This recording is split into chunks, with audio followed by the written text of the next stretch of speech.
episode of Lucysquickone. Like, let's go.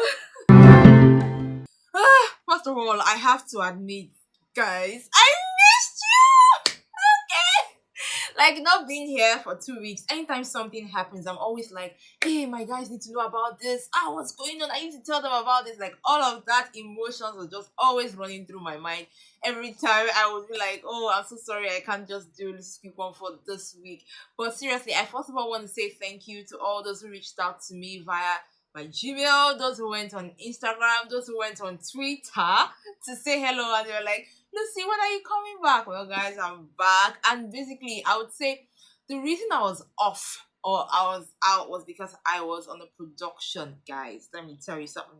This girl sitting down right here was and still is a producer on a project at Ebony Life. Now, one of the videos I made, I remember I talked about a life, like my day, and how I actually go through my day, and I talked about how I'm currently doing a program and all of that. So it's been so hectic, trust me. And I really want to say kudos to all the film producers out there. Like, I really thought I knew some stuff, to be honest. I thought that, oh, you know what, you just produce these things and then you just move on.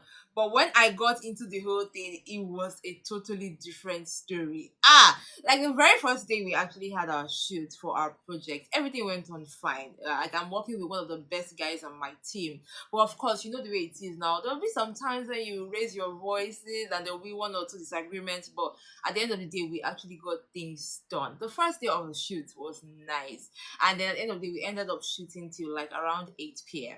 Please, do not move anything until we say wrap up. So that, because we actually have to bring that thing back. Please, let's get this done so we can go home. Like, people were tired. However, the second day, hey, we finished shooting around some minutes to 11 p.m. Like, I literally just sat down on the floor because I was just waiting and all of that. It was not funny. Oh, it's a wrap. Oh, it's a wrap. Oh, it's a wrap.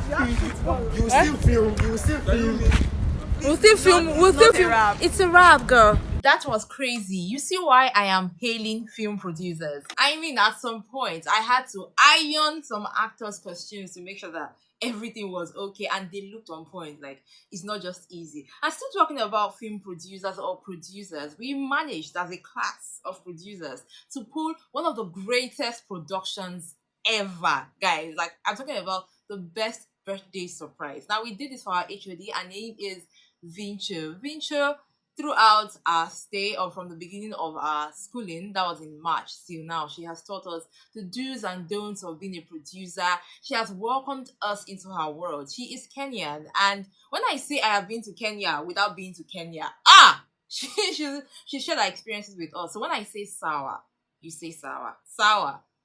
Asante Sada. Now, going back to her birthday was on the 26th of April, and we just planned in between production to just pull one of the best birthday surprises. So what we did was we tried to get one of our classmates to lure her to the classroom. So when Vincho got downstairs to the classroom early in the morning on Monday, boom, surprise! Happy birthday to you! Happy birthday to you! Happy birthday, Vincho! Happy birthday to you! Happy birthday, Vincho! It's shocking. Then there was a presentation of gifts, a portrait for her. It was not easy getting her picture. She doesn't like taking pictures. She just, I don't know, so unique in that way. And then we got her one of the Nigerian attires that she really loves, and then the cake. And then we also made a video for her, like everybody wishing her a happy birthday. She sat down and she watched it. Seriously, she deserves it. You know, there's always a feeling when you pull or plan a surprise party, whatever it is, and it pulls through. She deserves it. She's hardworking. She is kind. She's a fighter. My classmates, they understand this. But above all, she is human, and we're happy to celebrate her. And just immediately after the whole celebration, we all went back to our various productions, and it's just been busy all through. That's why I've been off, my people. But you know what? I am back, guys. So when I heard this story, the very first time I saw this story, I told myself that this might be one of those stories that gets swept under the bus. But apparently, right now, this story is still on the bus, if not even on top of the bus. The story of Nollywood actor, Yoruba actor, Baba Ijesha. Now, during the week, there was reports or that Baba Ijesha was arrested. That was on the 22nd of April. He was detained in police custody for allegedly molesting a 14-year-old girl. Now, reports revealed that this act started when the girl was 7. Now, immediately the story was out there, Nollywood actress Iyabo Ojo came out. She made a video saying that people should not, especially her colleagues, should not support him. They should just wait till when the law takes its course. So until we wait for the final verdict, until we wait to listen to everything that goes on in the court back and forth, please do not ask them to post that video because a minor is involved, a 14-year-old girl. Immediately after that video came out, after Iyabo Ojo put out that video, another Nollywood actor, this time a guy, his name is Yomi, he came out to say, you know what, some of his colleagues are trying to just bring down a fallen man. And then he went on to come and say that we need to see proof. We need to see videos of the girl being molested by Baba Ijesha. And just when that video came out, when Yomi made that statement, Iyabo Ojo just came for Yomi because she was livid. Baba Ijesha guilty. Tí Baba Ijesha bá jáde máa dá padà sẹ́wọ̀n yẹn. Ó guilty fún kan tí mo rò. Ó guilty bàjẹ́ kò sẹ́ni tó máa bá mi sọ. Tó bá jáde máa dá padà síbẹ̀. Gbogbo last mi máa ná sí. Wàhálà máa ta lé mi torí ẹ̀. Baba Ijesha guilty bàjẹ́. Ó ti yẹ abo máa sọ tẹ́lẹ̀ yẹn. But ìwọ Yami Fabi tó lọ ya wèrè. Tó lọ fẹ́ gbọ́ story. Ó dé àwítán. Ó ní ẹ̀. The drama of it all. Now, as all of this was going on, comedian Princess came out to make a lot of revelations, which I'm going to summarize. She made it in like, I think, a 30-minute video. Now, she came out to say that, first of all, the girl who was molested is one of the children that was kept under her care. So apparently, Princess is the guardian to this girl who was allegedly molested. Now, she came out to reveal that 7 years ago, this girl was with her, and then all of a sudden she noticed, and the parents noticed some changes, and then at some point in school, they were making reports that this girl had changed, and it was just shortly after she had helped Baba Ijesha, and Baba Ijesha came to her house, and then she went out, and then one thing led to another and all of that. But Princess kept on mentioning that she kept on pestering this girl to find out what was going on. So when this girl got to the age of 14, she pestered, and the girl told Princess that this is what happened or transpired between herself and Baba Ijesha. So, for Princess to find out the truth, according to Princess, she had to get some guys to set up CCTV cameras in her room, and then she invited Baba Ijesha just to be sure that this girl was telling the truth. I said my phone is here. Then I went out. We locked the door. 2 seconds, he stood up, begin to check my whole house. He checked every room to make sure none of the children are sleeping. He checked the whole house for camera. He checked the whole house. Then he started. I can't even begin to relay the things that he did.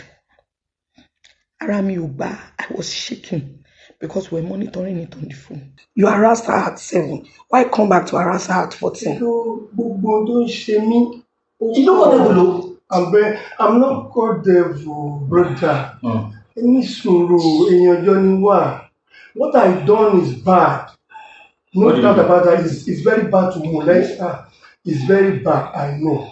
But please, I'm pleading. Okay. To your Lord, Princess, you did not deserve it. I think this is the point where I'll call all lawyers to take notes, because just immediately after all of this was happening, by Thursday, there was news that Baba Ijesha may be released because the courts are on strike and they cannot just detain somebody and leave him there without a proper hearing. And immediately celebrities heard this, they started protesting both online and offline. They went to where Baba Ijesha was detained to protest. People were just talking and saying this man must not go scot-free, and people were talking about the things that happen in the creative industry. Now, when things like this happen, of course, we'll have people divided opinions up and down. But one thing I will not take, or one question that I would totally condemn, is when you begin to ask questions about why did the child not speak up when this happened? Like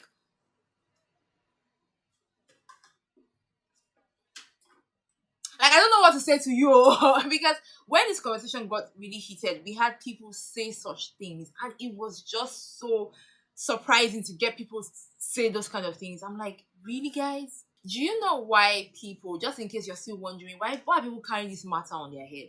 Do you know why people, especially the likes of Iyabo or Joe, carry these kind of things on their head?